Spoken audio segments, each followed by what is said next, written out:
Antes de adentrarse en el qué implicó y en el cómo se generó la Revolución Francesa, es importante conocer un poco de su contexto. La Revolución Francesa constituye un hito histórico que no pertenece al siglo XX, pero que marcó las bases para el mismo. Se suscita en 1789 y da paso a una expansión del pensamiento político alrededor del mundo, lo que a través del tiempo ha tenido una fuerte influencia en la forma en la que nos organizamos como estados y repúblicas. Ahora bien, ¿qué estados geopolíticos existían en Europa durante este siglo, la segunda mitad del siglo XVIII? Existían monarquías absolutistas, regidas por el poder divino, es decir, la Iglesia era la encargada de designar el poder al trono, al rey, dentro de cada uno de los reinos existentes. No lo podía hacer ninguna otra entidad, solo y únicamente lo podía hacer la Iglesia. También es importante mencionar que estos estados se encontraban en un proceso de transición de las relaciones de producción, pasando del feudalismo, la tierra, al capitalismo, el capital monetario, lo que se dio con el fin de mantener el statu quo, en otras palabras, de mantener las relaciones de poder. Asimismo, cabe recalcar que estas monarquías jugaron un papel importante dentro de la revolución, dado que fueron una contraposición con el mismo fin de no perder el poder. Y incluso fueron una parte esencial para la expansión del coloniaje.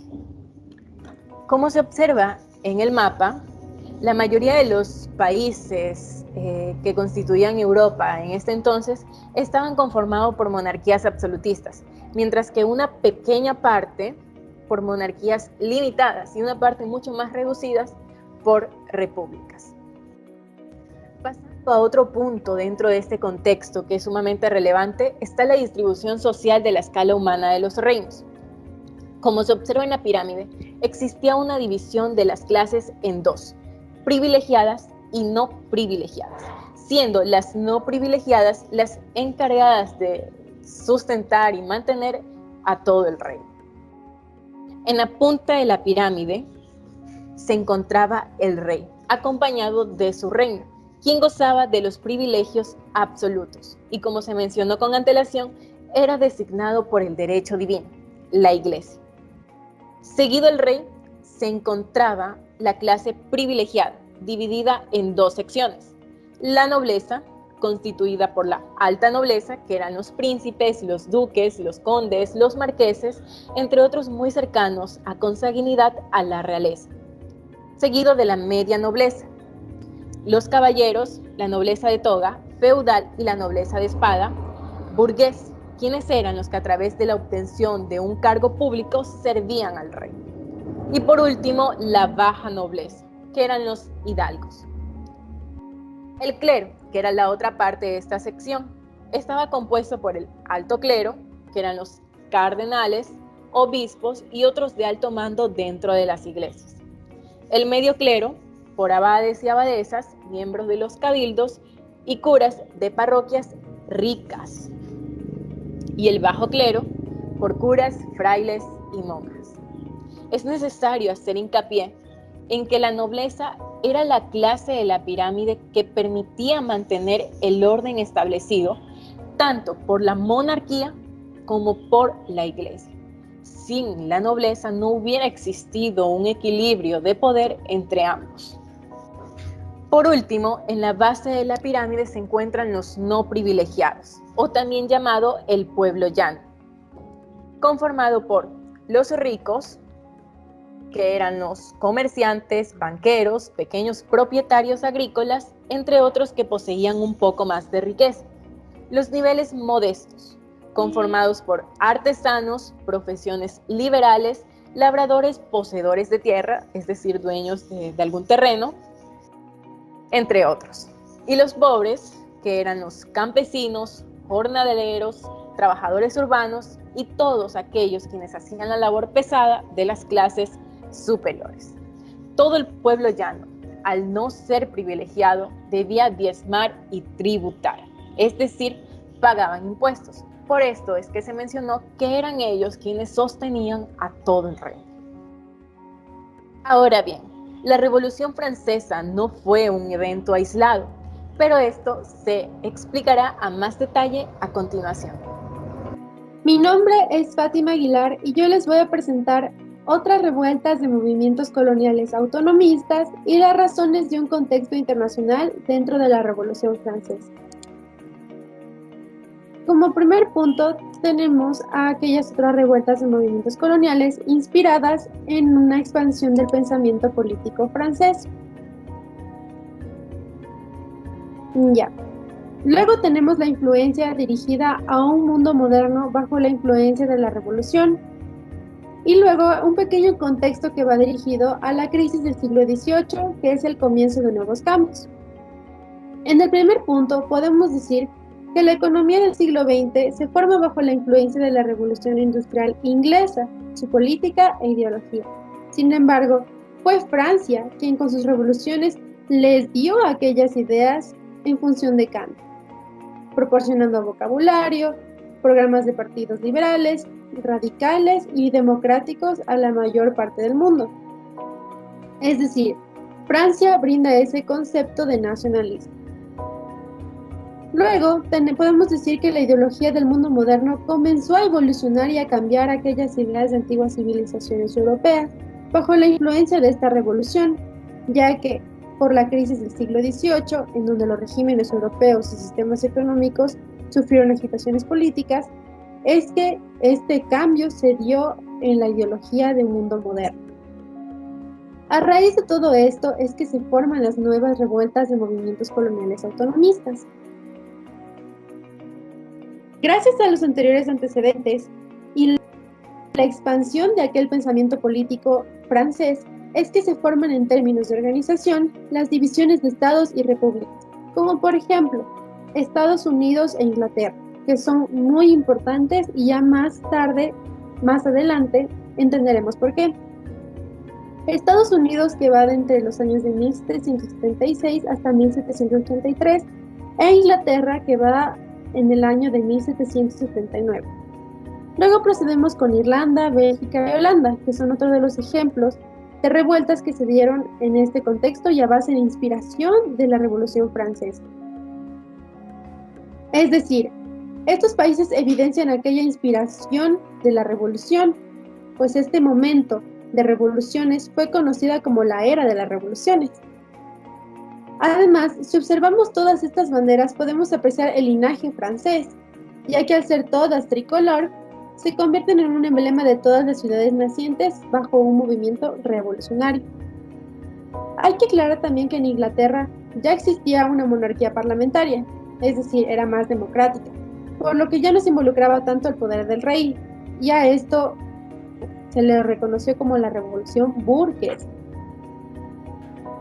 Ahora bien, podemos decir que la Revolución Francesa no es un fenómeno aislado, ya que las consecuencias de esta revolución se presencian de manera mucho más profunda a diferencia de otras revoluciones. En primer lugar, sucede en el populoso Estado europeo, excepto en Rusia, en donde en 1789, de cada 5 europeos, 1 era francés. En segundo lugar, podemos decir que no es aislada, puesto que esta revolución fue la única en masas sociales, movió demasiadas masas sociales. Y en tercer lugar, podemos decir que de todas estas revoluciones, la francesa es la única econumérica, pues es un hito en todas partes.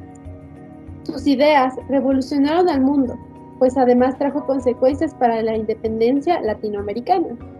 Y no solo para Latinoamérica, sino también consecuencias de levantamientos que llevarían a la liberación de Iberoamérica después de 1808. Su influencia irradió hasta en Bengala, en donde sirvió de inspiración para fundar el primer movimiento reformista hindú, es decir, un precursor del moderno nacionalismo hindú.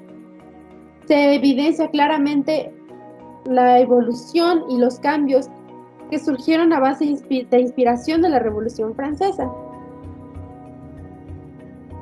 Ahora bien, tenemos las razones en un contexto internacional. Y si hablamos de términos internacionales, podemos decir que durante el siglo XVIII, Francia fue el mayor rival económico internacional de Inglaterra, ya que Francia disputa la lógica de comercio de Inglaterra. Esta rivalidad se da por la competencia de un comercio colonial, es decir, estar dentro del mundo del colonialismo. Además, esta competencia de comercio es muy importante, pues Francia de esta manera participa abiertamente en el proceso revolucionario de los Estados Unidos contra Inglaterra. Por aquella razón, habíamos dicho que Estados Unidos e Inglaterra eran países realmente importantes dentro de los otros movimientos revolucionarios. Y debido a todo esto, en 1720 y 1780, el comercio exterior creció 4 veces, causando preocupación a Gran Bretaña.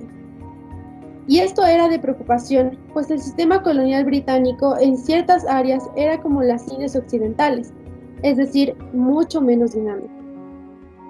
Esto a su vez complicaba la relación entre británicos y franceses. A pesar de que Francia no era una potencia como Inglaterra, Francia era la más poderosa de las viejas monarquías absolutas y aristocráticas de Europa. Sin embargo, Inglaterra ya había extendido su política capitalista y de esta manera fracasan las reformas en 1774, al igual que Luis XVI.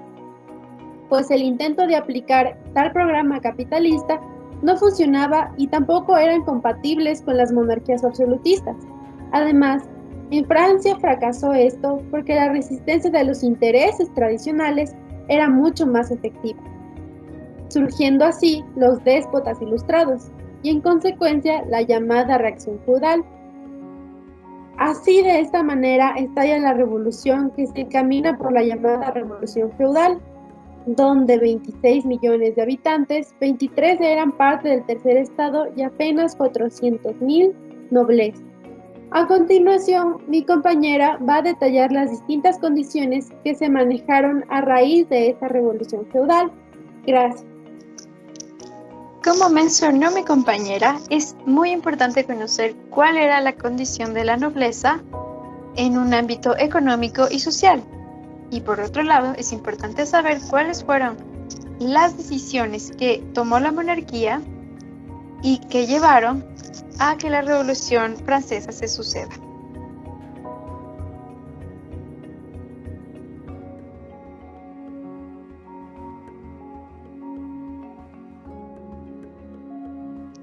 La condición de la nobleza. Esta clase social gozaba de grandes beneficios a costa del trabajo y esfuerzo de la clase media y los campesinos, lo que irritó grandemente a los menos privilegiados, y por eso estos llamaban a la nobleza como parásitos. Ahora, recordemos quiénes conforman la clase social de la nobleza. En esta parte de la pirámide tenemos a príncipes, condes, caballeros y también a la iglesia, que al igual que la división de la nobleza, se divide en 3, en alta nobleza, media nobleza y baja nobleza. Pues como podemos ver en la imagen, tenemos alto clero, medio y bajo clero. Es muy importante saber que la nobleza conformaba tan solo el 1.7% de la población total de Francia, es decir, 400,000 personas, y el total eran 23 millones.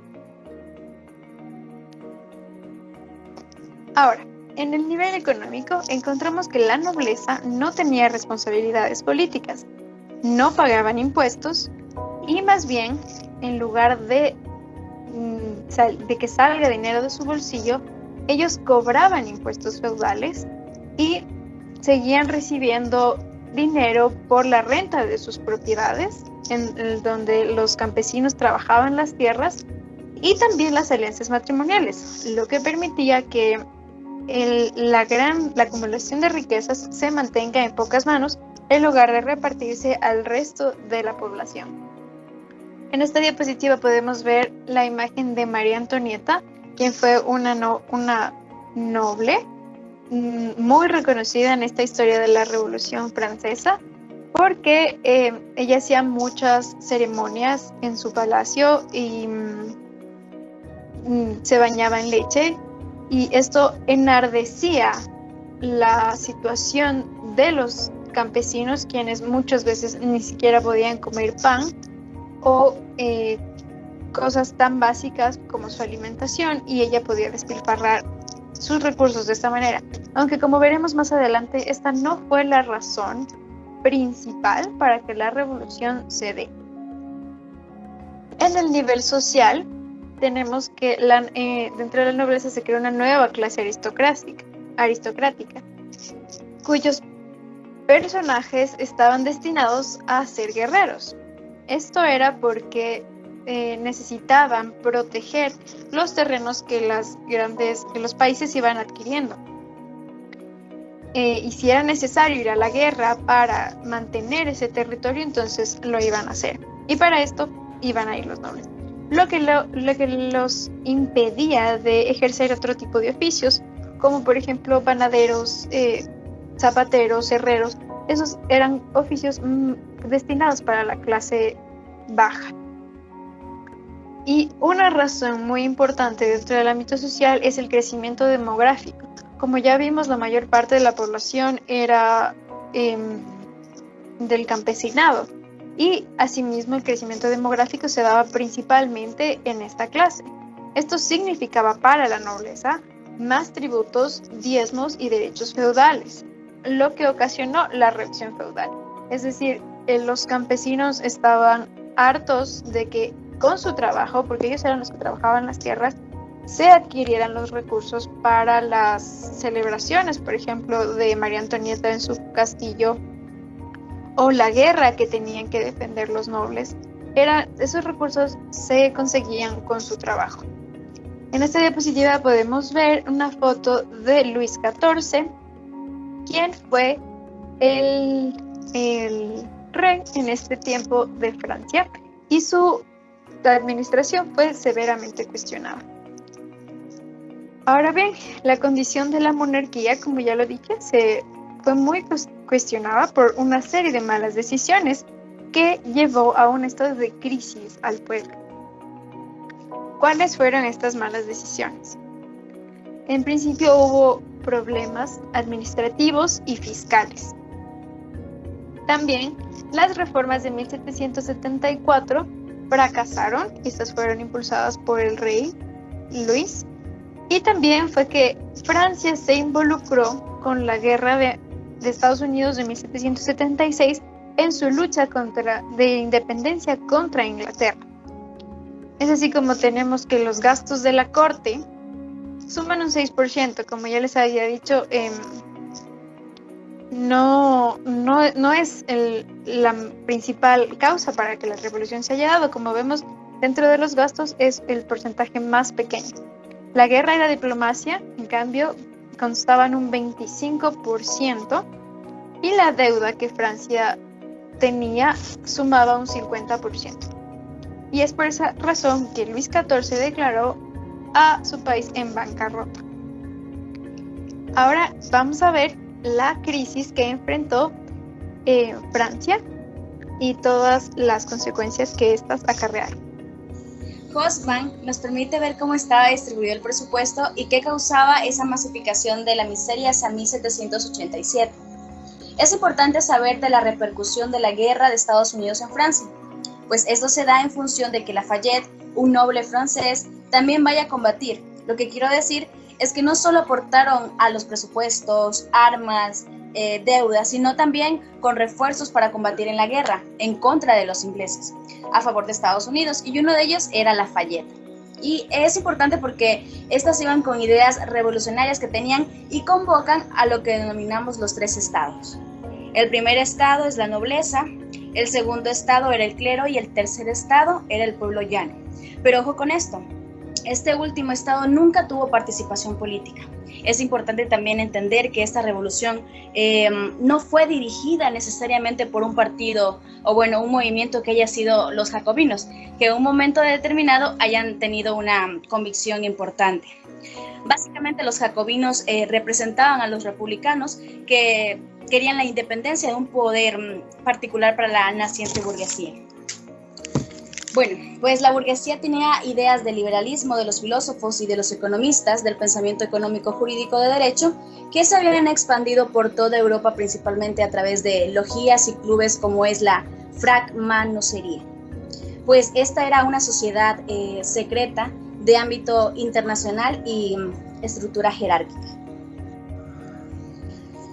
En 1789 se proclamaban los derechos del hombre en un manifiesto que limitaba la propiedad del clero, de la iglesia, que demolía los privilegios de la nobleza, pero no necesariamente fue democrática, igualitaria, porque se inauguró en el derecho a la propiedad privada como un derecho natural, sagrado, inviolable e inalienable. Se forma una monarquía constitucional que es expresada en una asamblea. Entonces, el clásico liberal burgués de 1789 no era demócrata, sino constitucionalista, en un estudio de liberales civiles, garantías privadas que son gobernadas por propietarios. Esto es importante mencionar porque después de 1789, cámbiale por favor, el 14 de julio se promueven revoluciones campesinas como movimientos amplios. El feudalismo se abolió hasta 1793. Es decir, el derecho de la propiedad sobre la tierra y sobre los hombres. En resumen, es un triunfo, diríamos, de la política burguesa.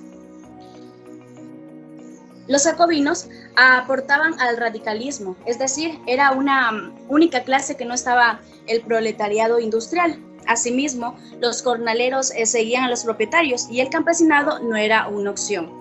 Y la única alternativa de presión para el liberalismo burgués eran los sanculotes, que este era un movimiento de trabajadores pobres urbanos y artesanos, que eran los menos reconocidos en la sociedad de los no privilegiados. A continuación se va a hablar de un poco más de esto de los tres estados. 1789 a 1791. Asamblea Constituyente. Fue la primera asamblea constituyente de Francia. Frente a las presiones para que la Asamblea Nacional se disolviera, el 20 de junio de 1789, los diputados juraron no hacerlo hasta elaborar una constitución para Francia, que fue el juramento del juego de pelota. Desde ese instante, la Asamblea Nacional se transformó en Asamblea Constituyente. A los intentos del monarca por reprimir una insubordinación que cuestionaba el orden establecido, respondió el pueblo de París con el asalto de la Bastilla, una cárcel estatal que representaba la odiada autoridad del rey. Con esto termina con los privilegios a los feudales, se confiscan bienes al clero y a la nobleza. También se crea la Constitución política, se establecen los derechos del hombre y del ciudadano, estableciendo el principio de libertad, igualdad y fraternidad. Se elige una nueva asamblea. El sistema de gobierno se vuelve una monarquía constitucional. La plebe tuvo muy pocas ventajas: la proscripción de gremios, la poca satisfacción de la plebe. En 1790 salvó la secularización y la venta de las tierras. Con la Constitución de 1791 se evitaron excesos democráticos, monárquicos y constitucionales.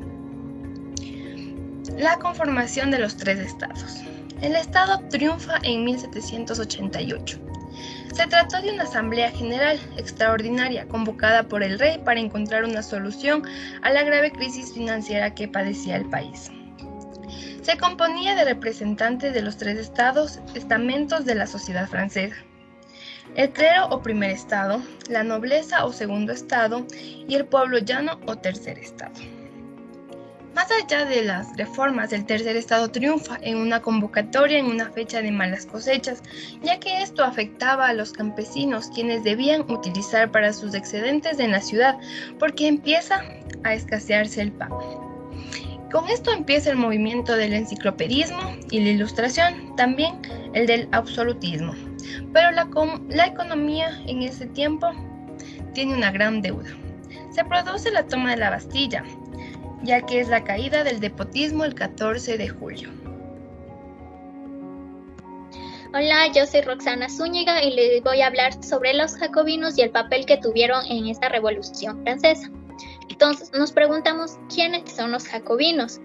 Estos eran un grupo político conocido por ser la ala radical de la Revolución Francesa. Su líder era Maximilien Robespierre, pero Marat y Danton también cumplieron un papel importante como líderes de los jacobinos. La ideología de los jacobinos era popular y republicana, por ende eran defensores de la soberanía popular que querían el sufragio universal en Francia. Ellos eran una fuente de inspiración para los partidos republicanos. Los jacobinos proponían que el Estado fuera gobernado por el pueblo y sin monarquías absolutas como estaba viviendo Francia en ese momento. Vamos a hablar sobre la República Jacobina, lo que lograron por esta lucha. Es importante recalcar que los jacobinos pudieron lograr estas ideologías gracias a los sans-culottes, que casi no se habla de ellos en la historia. Pero los sans-culottes eran militantes radicales de clase muy pobre que querían esta revolución porque eran los menos afortunados en esta clase, en esta jerarquía. Entonces, los jacobinos lograron derribar la monarquía para que el ciudadano tuviera el derecho al voto. Terminaron con los privilegios de la burguesía para que el ciudadano tenga más participación en el gobierno de la nación. Abolieron la esclavitud, estuvieron al mando de la asamblea y adoptaron el sufragio universal, que era solo para los hombres. También ellos empezó una transformación capitalista a la agricultura, porque una de las principales causas de esta revolución se dio por las malas cosechas que hubo en 1788 y 1789 y por el mal manejo que había sobre esta agricultura, ya que las personas de clase baja se mataban trabajando para estas tierras y al final también tenían que pagar un impuesto a los feudales sobre las tierras. Entonces, en sí esta república tenía que ver con la división de poderes y que no estén concentrados solo en el derecho divino. Dado esto, todas estas ideologías, existe una discordia entre los jacobinos y los girondinos. ¿Quiénes eran los girondinos? Bueno, los girondinos eran diputados provinciales de la rica burguesía del mundo de los negocios. Ellos dominaban la asamblea de la convención, estaban a favor de la guerra de quienes querían la revolución. Entonces, los girondinos atacaron la comuna de París y a los jacobinos, o también conocidos como montañeses. Se fueron en contra del líder Marat, quien también cumplía un rol en publicar los nombres de los traidores en un periódico, que ya se hablará más adelante. Entonces, asesinaron a este líder para aplicar una cierta demanda de que estaban en guerra. Entonces, esta disputa que tenían los jacobinos y los girondinos era porque los jacobinos pertenecían al lado izquierdo que querían y esta revolución, y los girondinos eran al lado derecho, quienes querían seguir con esta monarquía. Entonces, vamos a hablar sobre el régimen jacobino entre 1793 y 1794, donde empieza la era del terror.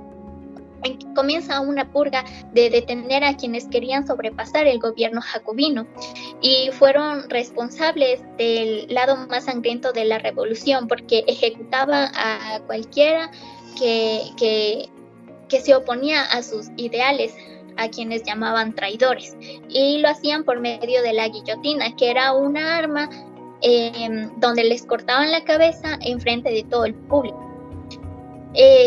Este régimen movilizó el apoyo de las masas contra las resistencias de los girondinos y tenían un control general de los precios y constitución más radical.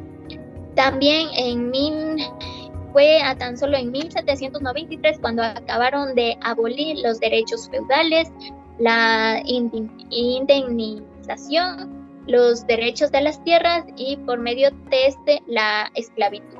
Hubo una urbanización, expansión del mercado y la multiplicación de la clase obrera. Después de esto, ejecutan al rey Luis XVI, quien fue un absolutista total. Los agarraron en la frontera justo para cruzar a Australia, donde pertenecía su esposa María Antonieta. Los ejecutaron en la guillotina, pero en 1794 estos asesinatos se salen de control y cae Robespierre, el líder de los jacobinos, a manos de los absolutistas.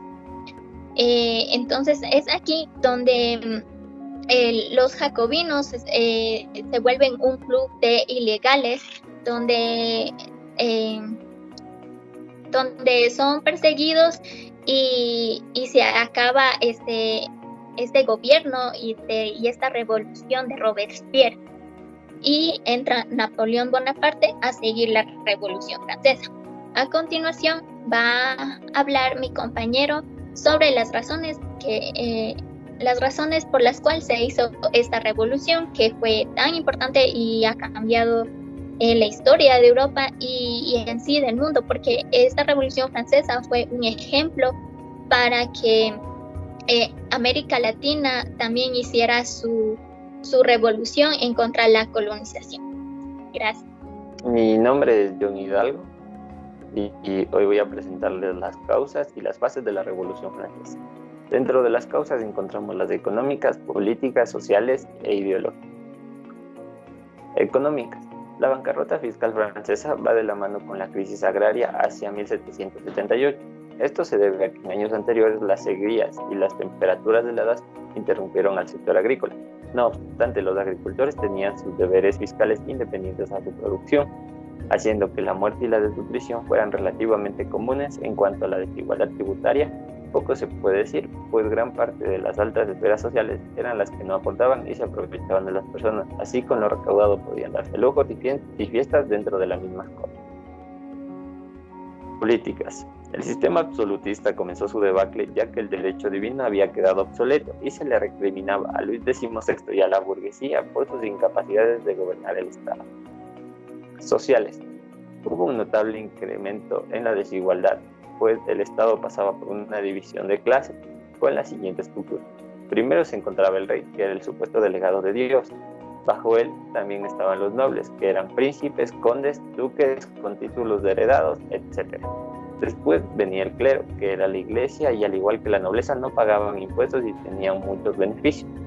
Al final se encontraba el tercer estado, que era el 95% de la población, perteneciente a campesinos y artesanos. Las causas ideológicas.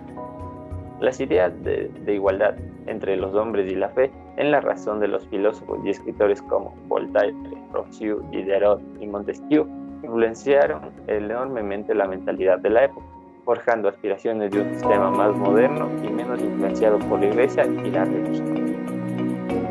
Ahora veremos las bases. Empezamos con la monarquía, que data de mayo de 1789 a junio del mismo año, dentro de la cual encontramos a los Estados Generales y a la Asamblea Nacional.